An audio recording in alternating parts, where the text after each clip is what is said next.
சின்ன திரையில சிவாங்கி அவர்களை பற்றி சொல்லி தெரிய வேண்டியதில்ல. அந்த அளவுக்கு ரொம்பவே பிரபலமானவங்க. இவங்க சமீபத்தில ஒரு பேட்டி குடுத்துருக்காங்க. அதில உங்களுக்கு பிரேக்கப் ஆயிருக்கா அப்படின்னு கேட்கப்பட்டதுக்கு, ஆமா எனக்கு பிரேக்கப் ஆச்சு. ஆனா நான் ஒரு ரிலேஷன்ஷிப்ல இருந்தேன்.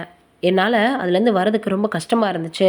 பிரேக்கப் ஆயிடுச்சுன்னோனே என்னால தாங்கிக்கவே முடியல. ரொம்பவே நான் கஷ்டப்பட்டேன். இப்ப எல்லாம் ரொம்ப நான் மெச்சூர்டா மாறிட்டேன் அப்படின்னு சொல்லியிருக்காங்களாம்.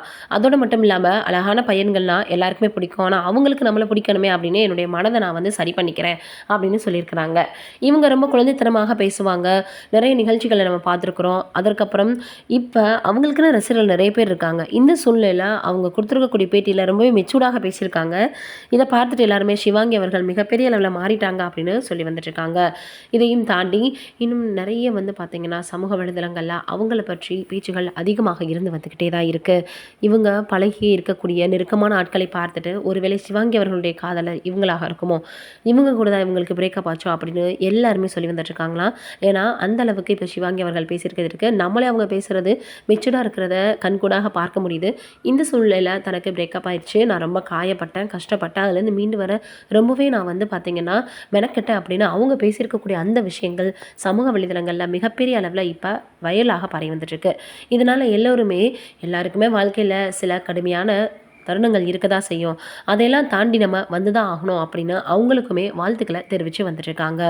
இத பற்றி நீங்க என்ன நினைக்கிறீங்க? அப்படின்றத கீழ இருக்கக்கூடிய கமெண்ட்ல மறக்காம சொல்லுங்க. இது ஒரு பக்கம் இருக்க, இன்னொரு பக்கம் நடிகை அபிநயா பற்றி சொல்லி தெரிய வேண்டியதில்ல.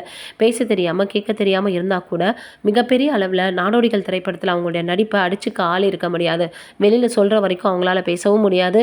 அதேபோல கேட்கவும் முடியாதுன்றது யாருக்குமே தெரியாது. அந்த ஒரு குறை இல்லாம ரொம்ப சூப்பரா நடிச்சிருப்பாங்க. இப்ப அவங்க சமீபத்தில தனக்கு திருமணம் ஆக போகுதுன்னு சொல்லியிருந்தாங்க.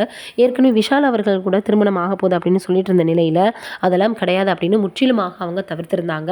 இந்த சூழ்நிலையில இப்ப அவங்க தான் வந்து ஒரு பையன் கூட பெல் அடிக்கிற மாதிரியாக ஒரு புகைப்படத்த பகிர்ந்து எங்களுக்கு திருமணம் ஆக போகுதுன்ற மாரி சொல்லியிருந்தாங்க.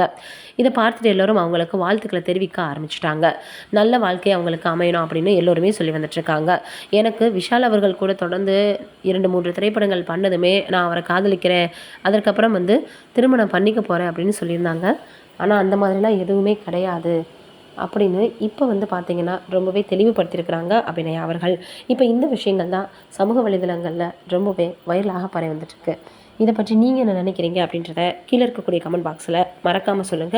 நம்மளுடைய சார்பாக அவங்களுடைய திருமண வாழ்க்கை நல்லபடியாக அமையணும் அப்படின்னு வாழ்த்துக்கள தெரிவிச்சுக்கலாம்.